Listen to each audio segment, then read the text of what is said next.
Bismillahirrahmanirrahim. Assalamualaikum warahmatullahi wabarakatuh.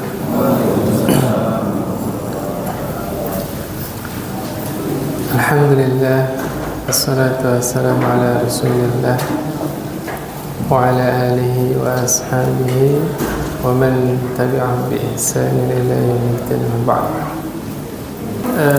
Bab yang akan kita bacakan pada malam hari ini adalah bab tentang takut, ya.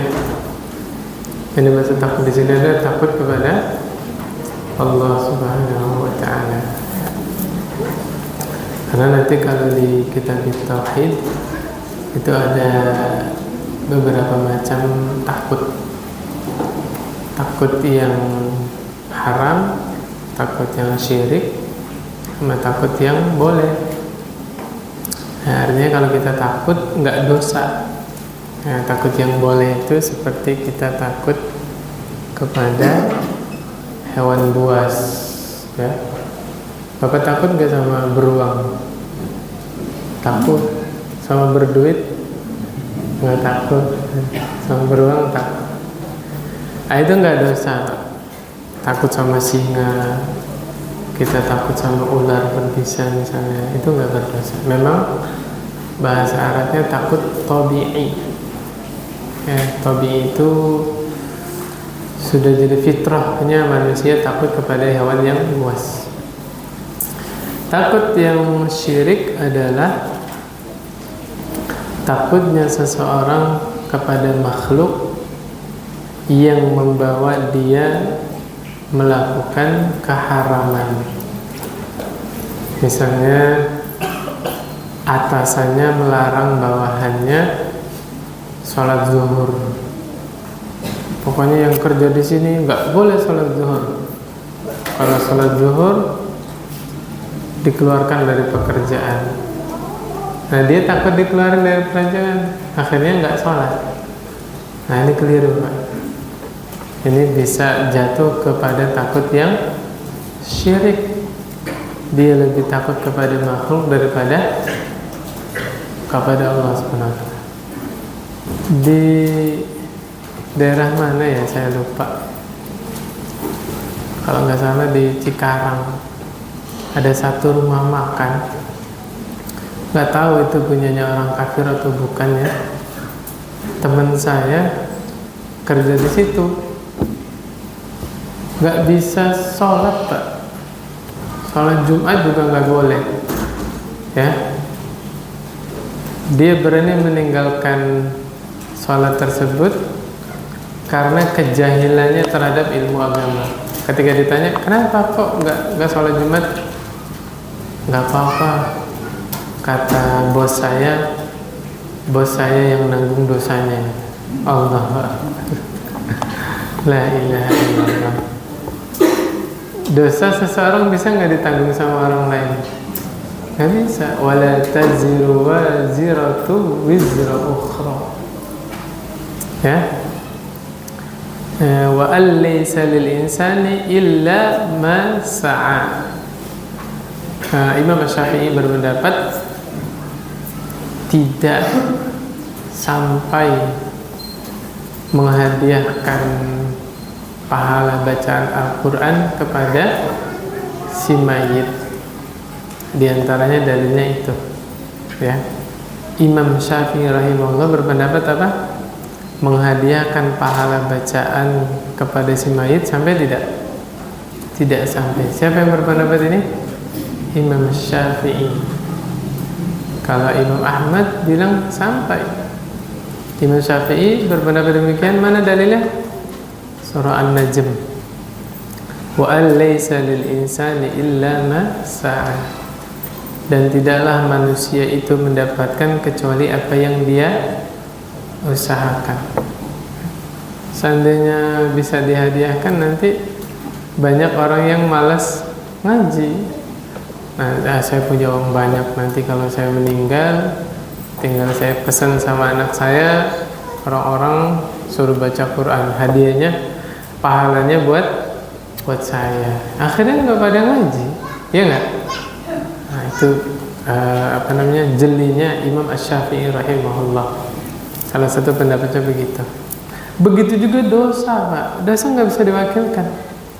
Kamu ambil itu mangga itu, dosanya saya yang nanggung. Bisa nggak kayak gitu?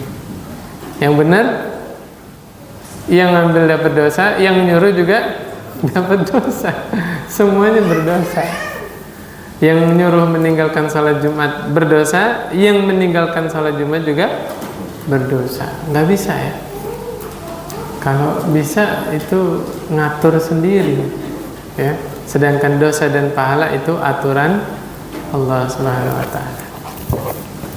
Nah, itu diantaranya takut yang syirik, ya, yaitu dia lebih takut kepada makhluk daripada Allah Subhanahu Wa Taala. Takut yang haram yang bagaimana, Pak? Hah? Nggak boleh takut. Takut pengajian, hadir di pengajian takut dia. Takut apa? Hah? Takut banyak dosa.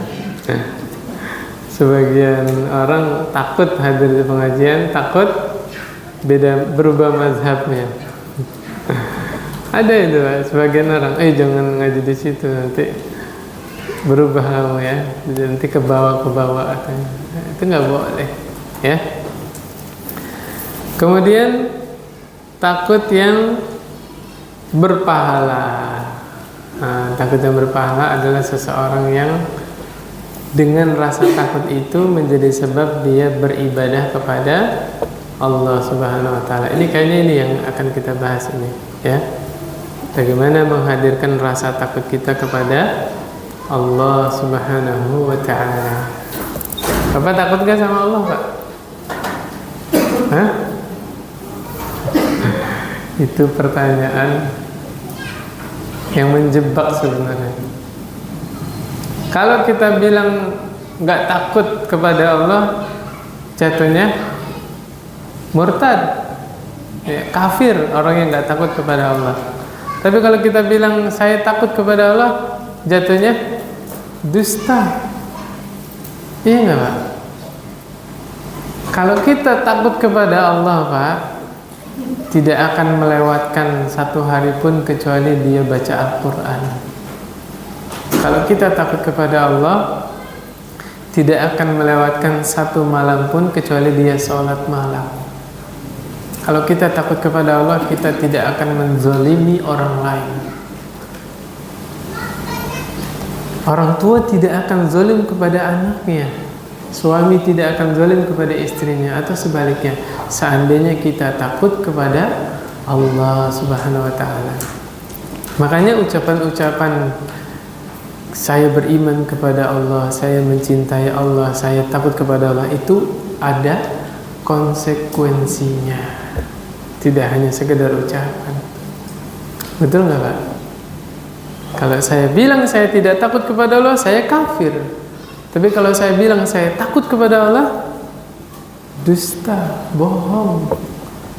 Mana buktinya, Pak? Kalau takut kepada Allah, Pak, nggak berani melakukan keharaman, nggak berani. Kalau takut kepada Allah Subhanahu Wa Taala. Tapi kenyataannya yang namanya iman bertambah dan berkurang. Nah, ini jawaban yang tengah-tengah. Kadang-kadang kita imannya lagi tinggi, subhanallah, walaupun sendirian kita tidak berani berbuat dosa. Betul nggak, Pak? Sendirian, Pak, nggak ada yang lihat, tapi nggak berani melakukan yang haram. Itu imannya lagi tinggi, Pak. Tapi kalau imannya lagi turun, nggak peduli di depan orang banyak, dia tetap melakukan dosa. Subhanallah. Nah, makanya Nabi SAW berdoa, ya muqallibal qulub tsabbit qalbi ala dinik. Karena iman itu naik turun, Pak. Dan hendaknya kita menjadi hamba Allah yang bahasanya apa ya? Merasa sangat butuh kepada Allah. Makanya doanya dianjurkan kalau setelah sholat, Pak, ya. Kan Nabi pesan kepada Mu'adz, ya Mu'adz, inni uhibbuka fillah. Siapa nih yang ngomong, Pak? Nabi kepada Muaz. Nabi bilang ke Muaz, wahai Muaz, sungguh aku mencintaimu karena Allah. Luar biasa. Nabi Pak yang bilang, bukan Muaz ke Nabi Pak. Nabi bilang ke Muaz. Baru Nabi pesan kepada Muaz ya. Nabi Muhammad SAW pesan, wahai Muaz, jangan engkau tinggalkan doa ini di belakang sholat. Nah ini nanti ulama ada yang menafsirkan sebelum salam, ada ulama yang menafsirkan setelah salam. Doa gimana? Allahumma a'inni ala dzikrika wa syukrika wa husni ibadatik. Lancar, tahu artinya Pak? Allahumma a'inni, ya Allah tolonglah saya. Allahumma a'inni ala dzikrika, ya Allah tolonglah saya agar senantiasa mengingatmu, berzikir kepadamu. Mengingat Allah itu maksudnya apa? Senantiasa dalam keadaan ibadah, tuh yang maksudnya zikir. Zikir itu seluruh bentuk ibadah itu dinamakan apa? Zikir Pak. Karena yang namanya zikir adalah mengingat Allah, dan seluruh ibadah dalam rangka mengingat Allah Subhanahu wa ta'ala. Wa aqimis salata li zikri, dan dirikanlah salat supaya mengingatku ya, mengingat Allah Subhanahu wa ta'ala. Ala zikrika wa syukrika, ya Allah tolonglah aku agar senantiasa aku menjadi orang yang berterima kasih kepadamu, bersyukur kepadamu. Berarti Pak, kita nggak bisa ibadah kecuali ditolong sama Allah. Kita nggak bisa bersyukur kecuali ditolong sama Allah. Baru kita bisa menjadi hamba yang bersyukur. Harusnya di sini menghadirkan rasa takut Pak. Kita takut, kita khawatir tidak ditolong sama Allah, sehingga kita menjadi hamba-hamba yang tidak beribadah kepada Allah. Kita khawatir tidak ditolong sama Allah sehingga menjadi hamba-hamba yang tidak bersyukur, nggak tahu terima kasih. Coba Bapak paling jengkel sama orang yang bagaimana? Nggak tahu diri, sudah ditolong. Paham maksud saya Pak? Nah, kalau kita dikasih nikmat sama Allah, nikmat itu tidak digunakan untuk ibadah kepada Allah, berarti kita jadi orang yang tidak tahu diri, tidak tahu terima kasih kepada Allah. Udah dikasih tenaga, udah dikasih tempat, dikasih nikmat, malah dipakai buat durhaka kepada Allah Subhanahu wa ta'ala. Luar biasa Pak. Coba manusia Pak, manusia. Ada orang dikasih fasilitas. Pokoknya ini gini. Ada orang nih belajar bela diri, sama gurunya diajarin jadi ahli lah. Pas udah jago, gurunya dibunuh Pak. Coba model manusia begini. Na'udzubillah min dzalik. Ya. Lebih parah lagi kalau dia menyalahgunakan apa yang Allah berikan ya. Makanya nanti di akhirat Pak, kata Nabi SAW, tidak akan bergeser kaki seorang hamba pada hari kiamat nanti sampai dia ditanya tentang 4 perkara. Tahu nggak Bapak apa aja ini? An umrihi fima afnah. Dia ditanya tentang umurnya dihabiskan untuk apa. Berarti umur itu salah satu nikmat Pak. Yang kedua, masa mudanya dihabiskan untuk apa? Ya kebanyakan orang kan kalau masih sehat, masih kuat, foya-foya, maksiat sana sini. Dia punya prinsipnya apa? Nantilah kalau sudah tua baru ke masjid. Ya kalau sampai tua nyawanya. Kalau nyawanya sampai besok doang gimana? Nah, ditipu oleh syaitan. Kan sudah dibahas sampai di sini kan? Senjata andalan syaitan itu satu kata apa Pak? Nanti. Syaitan nggak berkata kepada kita, jangan kamu sholat. Enggak, Pak. Fitrah kita yang masih lurus akan menolak. Ini godaan syaitan. Harusnya saya sholat, ya nggak? Syaitan tidak berkata kepada kita, jangan kamu baca Quran. Nggak berhasil tuh. Kita jadinya baca Quran karena melawan godaan syaitan. Tapi syaitan pakai bujuk rayu yang begitu manis. Nanti aja sih sholat malamnya, sampai kesiangan. Nanti aja baca Al-Qur'annya, sampai lewat itu habis hari. Betul nggak Pak? Nanti hilang ribuan atau bahkan jutaan kesempatan melakukan kebaikan dengan sebab apa? Kata nanti. Allahu Akbar. Ya gimana enggak, syaitan pengalaman goda manusianya ribuan tahun. Ya? Nah, kita masuk pembahasan. Baru masuk pembahasan. Surah Al-Baqarah ayat 40. Apa kata Allah? Wa iyaya farhabun. Dan hanya kepadakulah saja hendaknya kalian takut. Bismillah.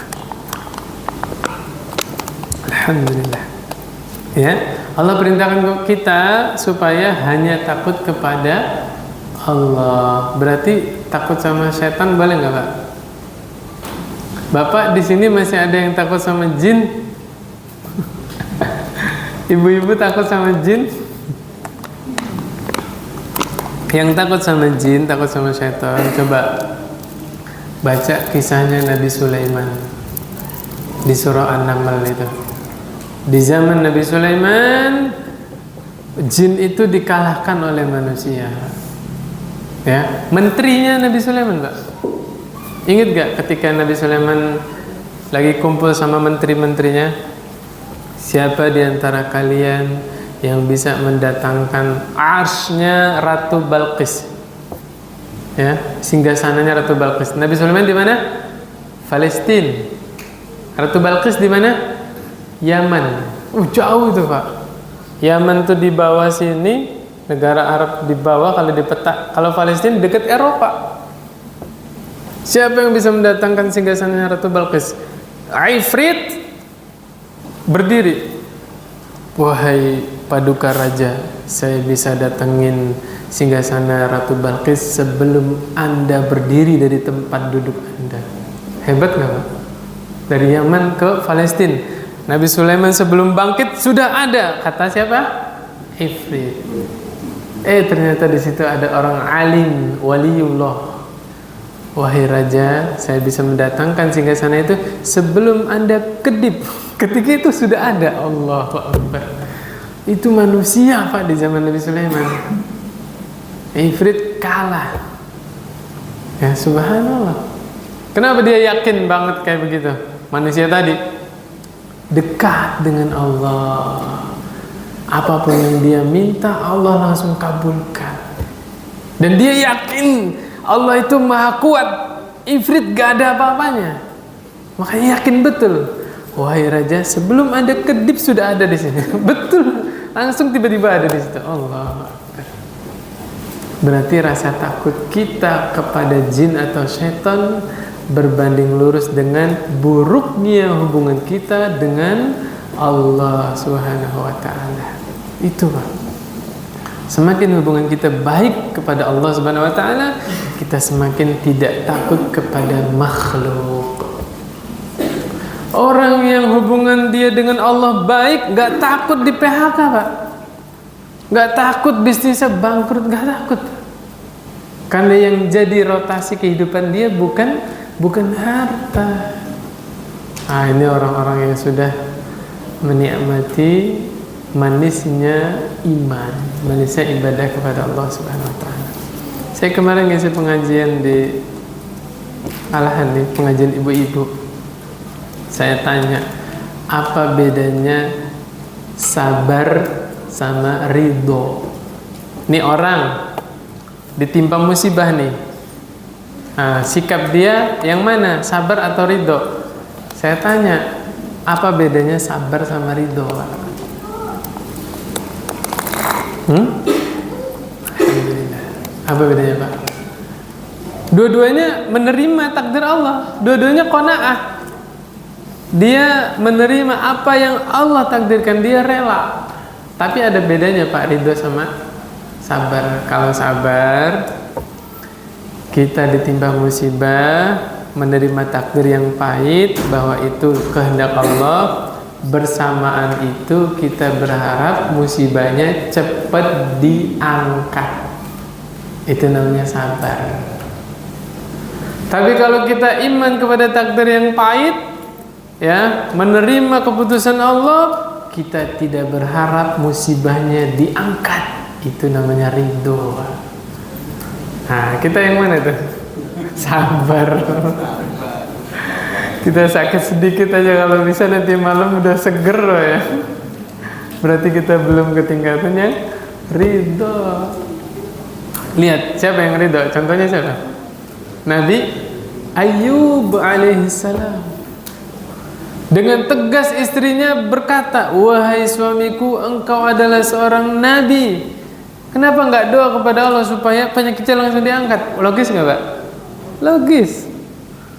Wali aja doanya diijabah, kan apalagi nabi. Apa jawab Nabi Ayyub? Saya dikasih nikmat sama Allah 20 tahun. Saya pengen sabar selama 20 tahun. Allah. Kita puluhan tahun dikasih sehat Pak ya, baru dikasih sakit 1 hari, wah udah ngeluhnya kayak apa. Padahal Allah kasih kita sehat berapa? Puluhan tahun.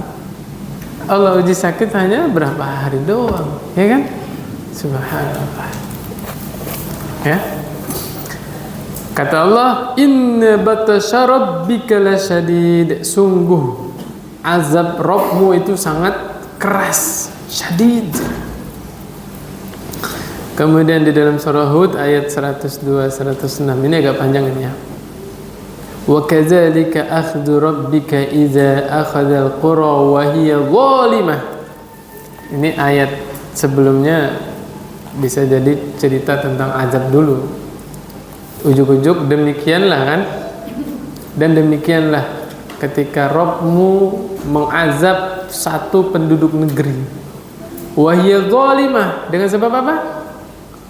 Zalim. Ingat apa ini Pak? Surah apa? Al-Anfal kalau nggak salah ya. Wattaqu fitnatan la tusibanna alladhina zalamu minkum khassah. Takutlah kalian terhadap azab yang kalau sudah Allah timpakan, yang kena bukan orang zalim doang. Ya, satu negeri itu semua kena azab. Nggak peduli ada kiai, ada ustadz, ada waliullah di situ, nggak peduli. Ada orang soleh kena juga. Kapan itu? Ketika dosa sudah merata. Na'udzubillah min dzalik. Hati-hati Pak. Satu negeri zina di mana-mana, nggak ada yang mengingkari lagi, Allah azab negeri itu Pak. Nggak peduli ada orang yang rajin sholat, kena azab juga. Makanya dalam Islam amar ma'ruf nahi mungkar hukumnya apa? Wajib, ya, supaya tidak merata itu dosanya, supaya tidak turun azab Allah Subhanahu wa ta'ala. Inna akhzahu alimun syadid, kata Allah, sungguh siksaan Allah itu sangat pedih dan sangat keras. Inna fi dzalika laayatan liman khafa 'adzabal akhirah. Yang demikian itu adalah pelajaran ya bagi orang yang takut terhadap azab akhirat. Ya.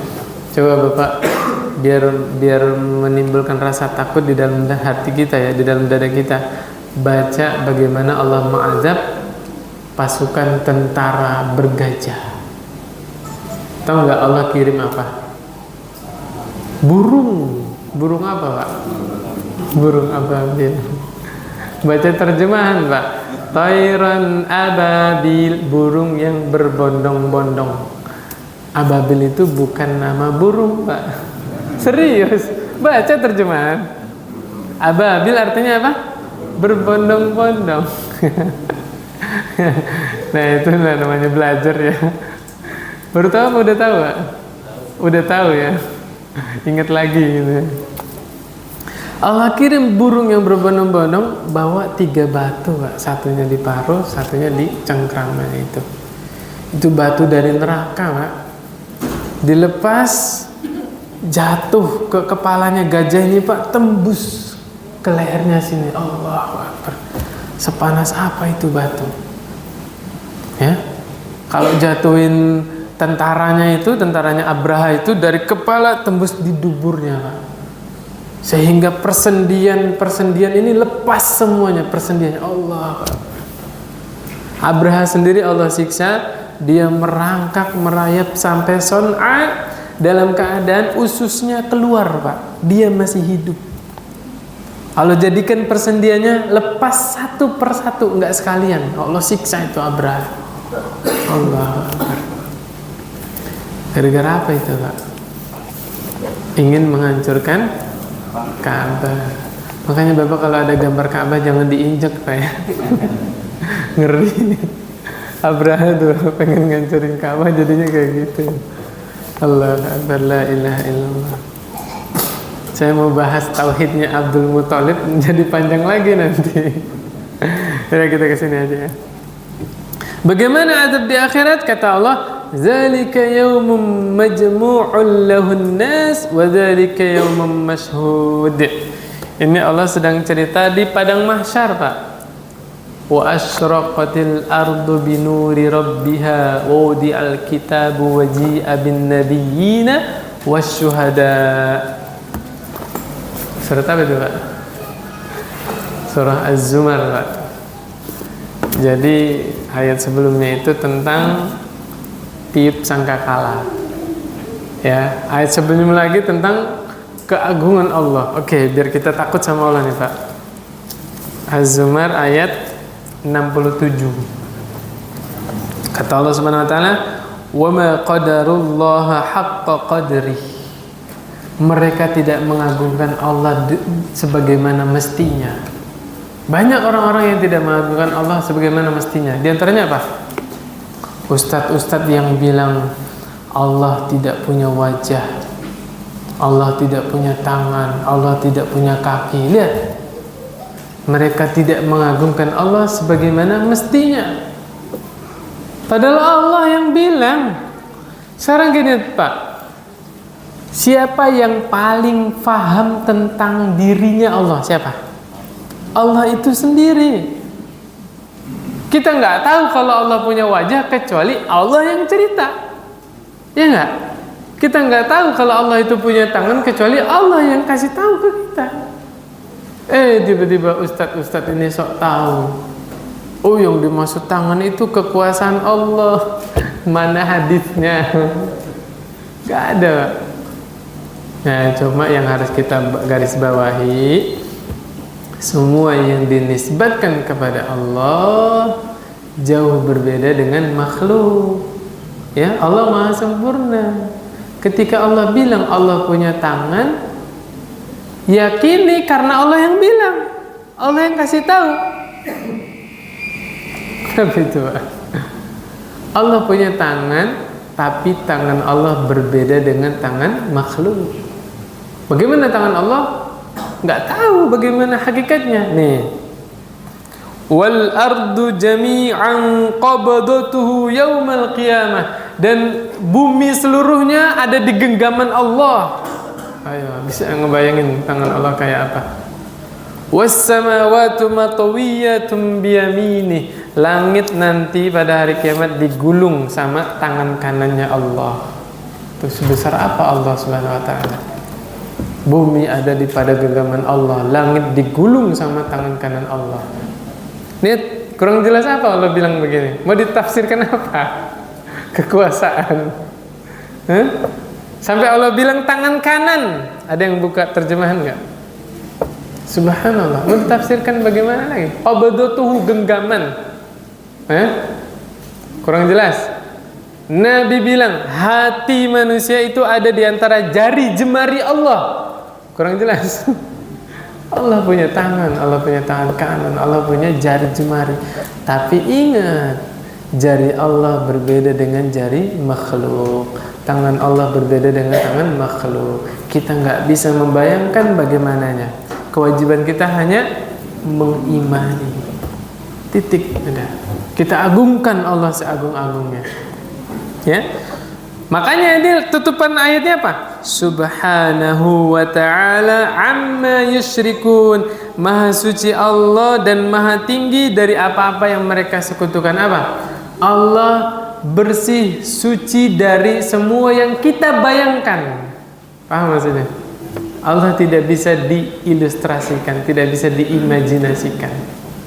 Karena terbatasnya akal kita. Akal manusia itu hanya bisa membayangkan sesuatu yang pernah dilihat, pernah didengar, pernah dirasakan di alam. Udah.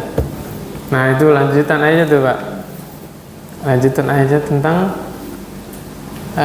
sangkakala ditiup. Tiup berapa kali Pak? 3 kali apa 5 kali? Kalau di ayat ini cuma 2 Pak. Az-Zumar ayat 68 gitu. Yang bilang 3 wajib datengin dalil. Saya bilang 2 ada dalilnya ya. Az-Zumar ayat 68. Apa kata Allah? Wa nufikha fis suri fa sa'iqa man fis samawati wa man fil ard. Dan ditiup sangkakala seketika itu pingsan. Kalau di situ apa terjemahnya? Mati ya. Apa yang ada di langit, apa yang ada di bumi meninggal semuanya. Illa masya Allah, kecuali yang dikehendaki Allah. Jadi ada yang gak mati, ada yang gak binasa. Kalau nggak salah ada 8. Yang pertama, sangkakalanya itu nggak hancur kan? Nanti kan ditiup lagi sama malaikat yang meniup sangkakalanya. Siapa? Israfil. Ya. Jadi cari keterangan lagi, bener nggak Israfil namanya? Khawatir Israiliyat itu ya. Pokoknya peniup sangkakala. Kalau di hadis saya pernah baca Sahibus Sur, pemilik trompet kalau di hadis ya. Wah alam bisawab. Ada 2 ya. Neraka, surga, arsy-nya Allah. Nah, apa lagi? Tulang ekornya manusia. Sudah 6 tuh. 2 lagi saya lupa. Nah, jadi ketika sangkakala ditiup nanti pada hari kiamat semua binasa, semua hancur, termasuk bumi yang kita tempat ini hancur, Pak. Sekarang rebutan. Tanah mahal per meter. Besok ditiup trompet itu nanti hancur semua. Hancur. Ya. Summa nufikha fihi ukhra fa idzahum qiyamun yanzurun. Nah, ini kemudian ditiup lagi yang berikutnya, yang kedua ya. Baru semua pada bangkit. Dan yang pertama bangkit siapa? Nabi Muhammad sallallahu alaihi wasallam. Tapi Nabi bilang begini, yang pertama bangkit adalah aku. Tapi ketika aku bangkit, aku melihat Musa sedang berpegangan di tiang arsy. Saya nggak tahu dia termasuk yang meninggal atau tidak. Subhanallah. Nabi bilang begitu. Nabi jujur. Saya pertama bangkit, tapi ketika saya bangkit, saya melihat Musa sudah berpegangan sama tiangnya arsy. Berarti Nabi Musa itu kuat ya, subhanallah. Bisa jadi Nabi Musa tidak pingsan atau tidak meninggal karena sudah pingsan di dunia. Ketika kapan? Nabi Musa pernah minta kepada Allah supaya Allah menampakkan diri. Nah, ini bahasanya seru juga ini. Ya, Al-A'raf. Saya lupa lagi ayatnya. Di dalam surah Al-A'raf, ada yang ini nggak? Ada yang bisa bantu nggak? Ayat berapa itu? Ketika Nabi Musa minta kepada Allah supaya menunjukkan diri Allah Subhanahu wa taala. Allah menampakkan diri. Ya. Di situ Allah Subhanahu wa taala bilang kepada Nabi Musa, "Kamu lihat ke gunung itu. Gunung sebelahnya, Gunung Turisaina. Lihat, kalau kamu bisa masih kuat, nggak pingsan ngelihat gunung itu, kamu bisa ngelihat saya," kata Allah Subhanahu wa taala. Tapi ketika Nabi Musa melihat gunung yang ada di sebelah itu, gunung itu hancur, lebur jadi debu, Pak. Nanti Bapak lihat tafsirnya. Di situ para ulama menjelaskan Allah menampakkan sedikit dari kelingkingnya Allah kepada gunung tadi sehingga gunungnya hancur. Itu, Pak. Nah, nanti ada hadis lagi. Bapak punya itu enggak? Kitab Fikih Asmaul Husna.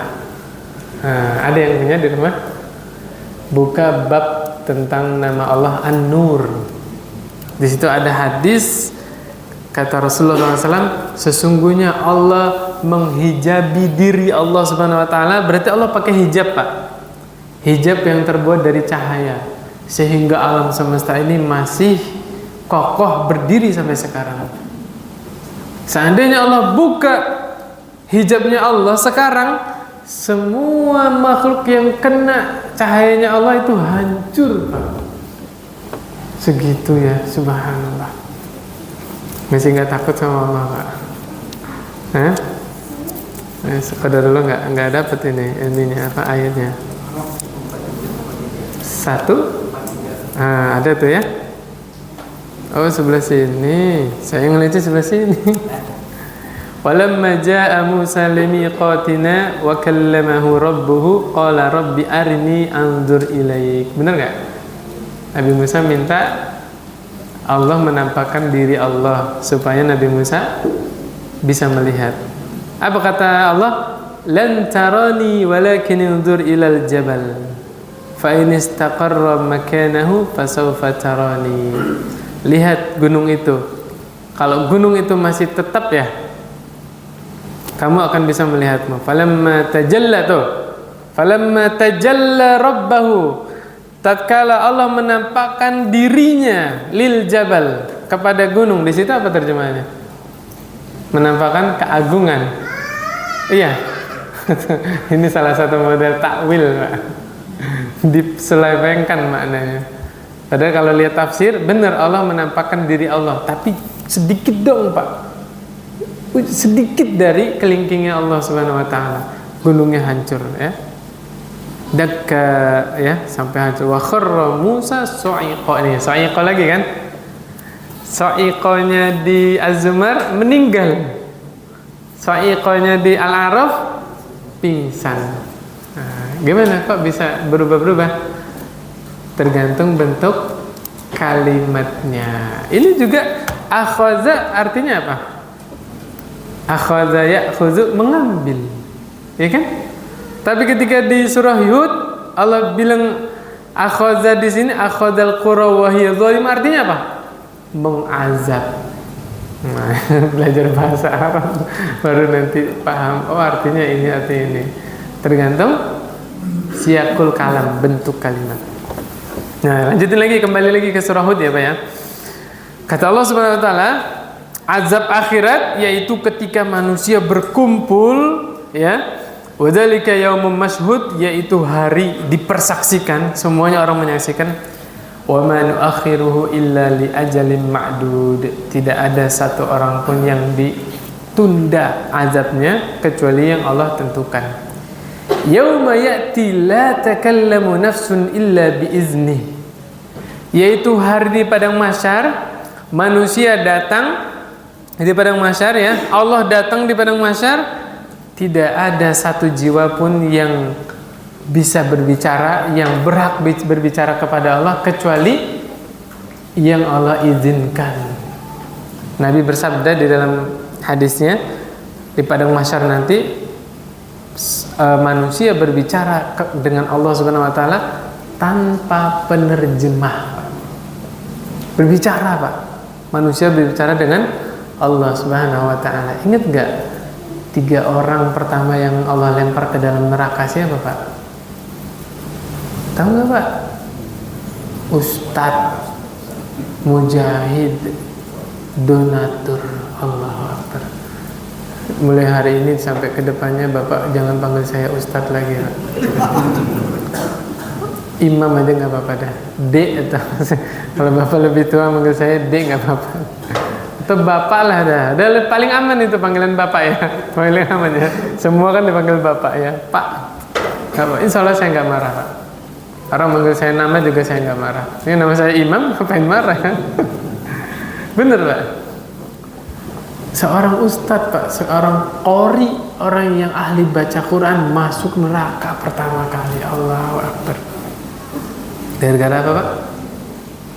Salah dalam niat. Dia niat ngajar ngaji supaya dikenal di tengah masyarakat. Dia itu adalah seorang ustadz. Dia udah dapat ngajar ngaji nih. Niatnya biar jadi ustadz. Udah jadi ustadz kan? Likulli imri'in ma nawa. Setiap orang mendapatkan apa yang dia niatkan. Dia niat supaya dipanggil Pak Ustadz, ya udah dapat. Paham nggak maksudnya? Allah panggil malaikat, Ustadz ini dilempar ke dalam neraka Pak. Nauzubillah min dzalik. Betul, di akhirat nanti Ustadz itu masuk neraka duluan. Yang niatnya salah. Ya, subhanallah, berat loh Pak. Pak mau gantiin saya nggak di sini? Biarin saya dengerin aja dah. Astagfirullahaladzim ya. Udah berat, kadang-kadang difitnah lagi Ustaz. Masya Allah. Qori ya. Udah yang kedua mujahid. Siapa mujahid? Berperang di jalan Allah Pak. Dia mengorbankan nyawanya Pak. Dia tinggalkan keluarga. Dia bunuh musuh Allah. Tapi masuk neraka duluan. Gara-gara apa Pak? Niatnya salah. Supaya dia dibilang pahlawan, supaya dicatat namanya di sejarah, supaya dibuatkan monumen. La haula wala quwwata illa billah. Makanya kalau kita lagi bicara tentang mizan, fa amma man thaqulat mawazinuh fa huwa fi 'aishatir radiyah. Saya bilang Pak, ketika kita bicara masalah mizan, kita bicara masalah niat. Masalah niat Pak. Berat ringannya suatu amalan tergantung niatnya Pak. Besar kecilnya pahala tergantung niatnya. Apa kata Abdullah bin Mubarak? Rubba amalin saghirin tukabbiruhu an-niyah, wa rubba amalin kabirin tusaghiruhu an-niyah. Banyak amalan kecil jadi besar gara-gara niat Pak. Kata Nabi, ada orang masuk surga gara-gara menyingkirkan gangguan dari jalan. Masya Allah. Gara-gara niat. Dia lewat satu jalan, ada pohon, batang pohon melintang. Waduh, saudara saya kalau lewat sini terganggu nih. Saya nggak mau saudara saya terganggu jalannya. Dia singkirkan. Masya Allah. Gara-gara niat Pak. Remeh dipandang manusia, tapi besar di sisi Allah. Nih Pak, air minum kan? Mungkin sebagian orang meremehkan sedekah air minum. Tapi kita lupa ada seorang pelacur. Allah ampuni dosa-dosanya, Allah masukkan ke dalam surga dia gara-gara dia memberi minum seekor anjing. Subhanallah. Bapak tahu definisi pelacur nggak Pak? Hah? Sebagian orang diuji menjadi pelacur. Ada yang terpaksa dia menjadi pelacur. Dia nggak bisa bayar kontrakan kecuali dia berzina dulu. Dia nggak bisa beli makan kecuali dia berzina dulu. Na'udzubillah. Berkali-kali berzina, nggak terhitung. Tapi Allah luas rahmatnya, Allah luas ampunannya, Allah masukkan pelacur tadi ke dalam surga. Sebabnya apa? Memberi minum seekor anjing. Benar gak yang dikatakan Abdullah bin Rubba amalin saghirin tukabbiruhu an-niyah. Banyak amalan kecil jadi besar di sisi Allah gara-gara apa? Niat. Subhanallah. Sebaliknya, rubba amalin kabirin tusaghiruhu an-niyah. Banyak amalan besar di sisi Allah kecil, bahkan nggak ada nilainya sama sekali. Contohnya apa Pak? Amalan besar. Amalan besar berarti tidak semua orang mampu melakukannya, ya nggak? Haji, besar itu Pak. Sekarang juga biayanya besar, kan? Berapa Pak haji Pak? 100. Saya punya 2000 nih Pak. Kalau 100 dong. Kembalian 1900 ya. Haji besar Pak. Sebagian orang sangat pengen haji. Kadang-kadang ini keliru Pak. Kadang-kadang keliru. Pengen haji. Padahal haji itu wajib bagi yang mampu. Ya boleh, sah-sah aja nabung buat haji, tapi jangan memaksakan. Sampai istrinya makan nasi pakai garam doang. Buat apa? Mau haji? Nggak boleh, ya. Jangan. Haji itu wajib bagi yang mampu. Saya pernah ngobrol sama teman saya, Pak. Nah, teman saya ustadznya, ya guru saya juga lah. Coba saya tanya sama Bapak, kalau Bapak punya uang 200 juta, tapi Bapak masih ngontrak nih, mau ibadah haji apa beli rumah Pak? Ya bingung. Ibadah haji apa beli rumah Pak? Hah?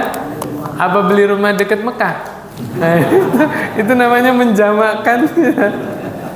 Tapi sayangnya daerah sana mahal-mahal juga rumahnya. Belum tentu 200 juta dapat rumah ya. Dapat tanah doang udah penting gitu.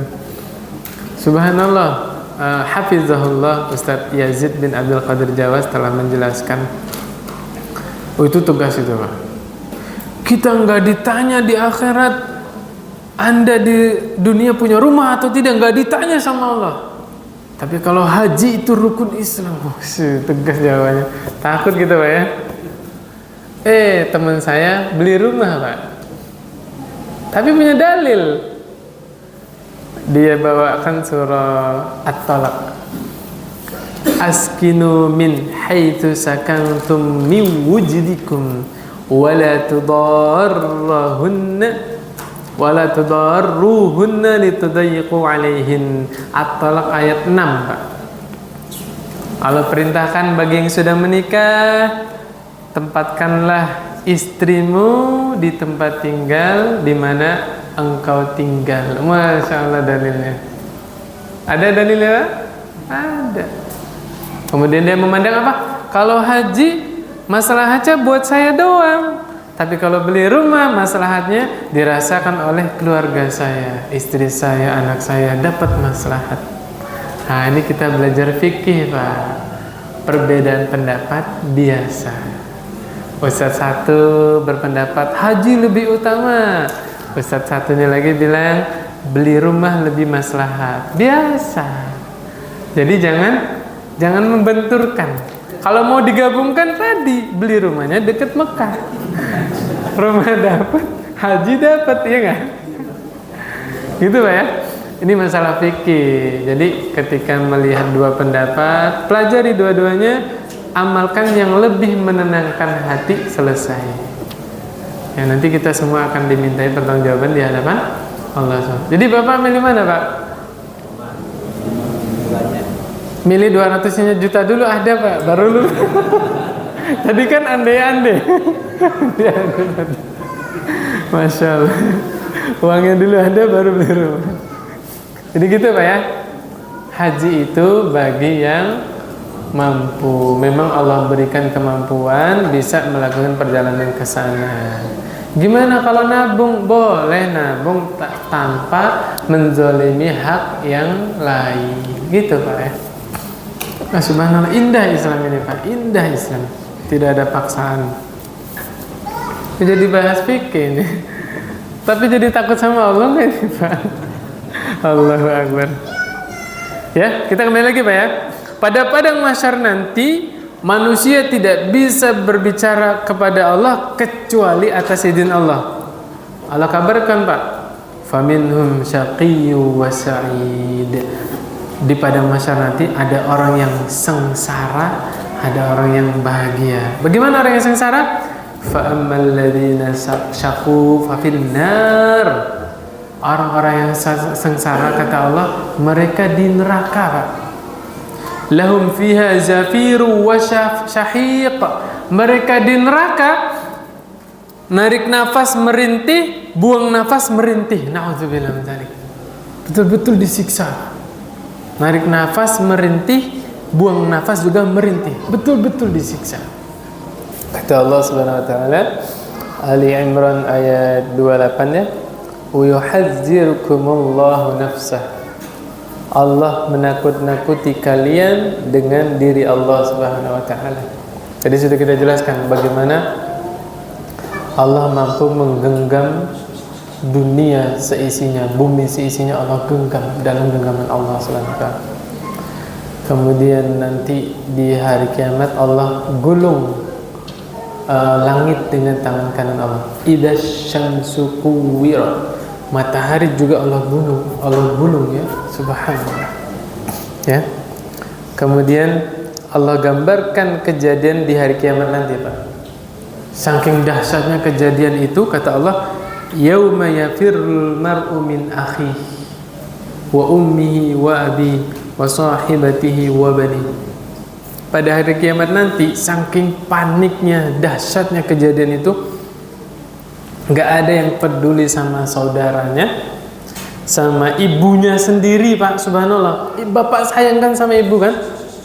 Ya, kita bicara manusia yang normal ya.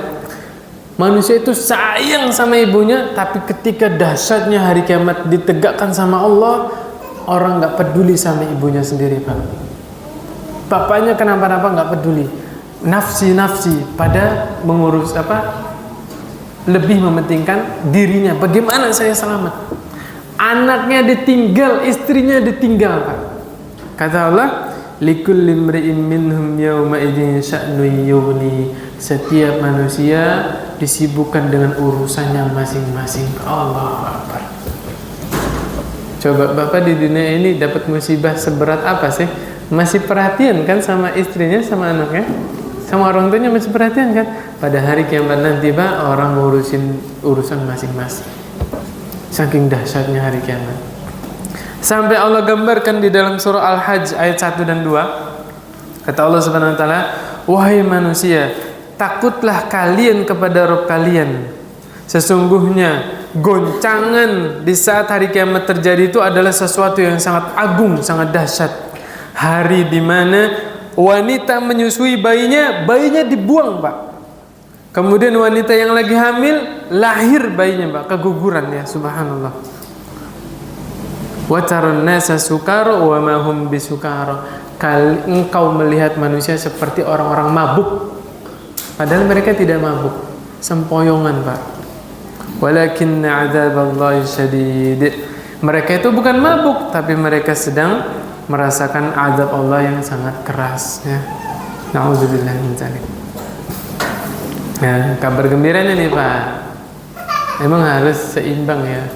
Habis ditakutin kasih kabar. Ar-Rahman ayat 46 kata Allah Subhanahu wa taala, "Waliman khafa maqama rabbih jannatan." Bagi orang yang takut terhadap kedudukan Allah, dia dapat 2 surga. Subhanallah, 2 surga, jannatan. Siapa ini, Pak? Orang yang takut terhadap kedudukan Allah. Saya kan udah kasih tahu kemarin, Pak. Ya, ini bukan rasa takut sih, rasa malu. Bapak malu nggak sama Allah? Sebabnya apa, Pak? Coba kita merenung sebentar. Saya malu sama Allah ya, sampai saat ini ibadah belum maksimal. Ya. Kita belum bisa mencapai tingkatan mempersembahkan seluruh kehidupan kita untuk Allah. Makanya saya malu kalau sholat baca inna sholati wa nusuki wa mahyaya wa mamati lillahi rabbil alamin. Malu, Pak.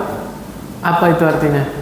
Sesungguhnya ibadahku, sholatku, hidupku, matiku untuk Allah Subhanahu wa taala. Semuanya begitu. Tapi kenyataannya tidak demikian. Betul nggak? Berapa banyak ibadah-ibadah yang Allah berikan diri kita mengajak untuk ibadah pending. Kapan kita diajak sama diri kita baca Al-Quran? Nanti. Kita diajak sama diri kita untuk sholat malam? Nanti. Ya nggak? Malu saya bilang inna salati wa nusuki wa mahyaya wa mamati lillahi rabbil alamin. Itu poin yang pertama. Poin yang kedua, malu diri ini sampai sekarang masih berbuat dosa, terus nggak berhenti berbuat dosa, tapi Allah tidak henti-hentinya melimpahkan nikmat kepada kita. Bahkan Allah tambah nikmat tersebut. Subhanallah. Kita nggak berhenti melakukan dosa, nggak berhenti dari kezaliman, tapi Allah tidak langsung mengazab kita. Allah tambah nikmatnya, bahkan Allah bimbing kita supaya beristighfar, bertobat, dan Allah terima tobat kita. Subhanallah. Malu gak bersama Allah? Ya, itulah sifat Allah Subhanahu wa ta'ala. Kemudian berikutnya surah At-Tur ayat 25-28. 2 menit ya. Kata Allah Subhanahu wa ta'ala, wa aqbala ba'duhum 'ala ba'di yatasaalun. Penghuni surga ternyata berhadap-hadapan. Ngapain? Yatasaalun, saling bertanya. Apa juga kalau ketemu sama temannya ya, nanya, gimana kabarnya? Sehat? Masya Allah, keluarga sehat. Sekarang dinas di mana? Gitu ya. Di surga juga ketemu nanti ngobrol nggak? Berhadap-hadapan. Apa di antara percakapan mereka? Inna kunna qablu fi ahlina musyfiqin. Dulu kami ketika di dunia bersama keluarga kami ketakutan. Ini takut yang positif, Pak. Dia takut azab Allah, kemudian rasa takut itu mendorong dia untuk ibadah. Dari mana tahunya? Ayat lanjutan. Famannallahu alaina. Kami takut kepada Allah, kemudian Allah kasih karunia kepada kami. Apa itu karunia, Pak? Allah mudahkan kami beribadah. Wa waqana 'adzabas samum. Dan Allah jaga kami dari adab samum. Gara-gara apa, Pak? Ibadah. Ibadah adalah sebab terbesar Allah selamatkan hambanya dari siksaan Allah SWT. Ibadah, Pak. Kata Allah lanjutannya, inna kunna min qablu nad'uh. Ini obrolan penghuni surga, Pak. Kita semua ada di surga gara-gara apa? Dulu kami ketika di dunia beribadah kepada Allah. Innahu huwal barrur rahim. Sesungguhnya Allah itu zat yang sangat banyak kebaikannya, dan Allah itu zat yang maha penyayang. Kenapa kok nggak Rahman? Kenapa di sini Rahim, Mbak? Apa bedanya Rahman sama Rahim? Kalau Rahman, rahmat Allah sampai kepada seluruh makhluk. Orang kafir juga dapat rahmat Allah. Tapi kalau Rahim, Allah hanya sayang kepada hamba-hambanya yang bertakwa, yang soleh. Subhanakallahumma wa bihamdik, asyhadu an la ilaha illa anta, astaghfiruka wa atubu ilaik. Assalamualaikum warahmatullahi wabarakatuh.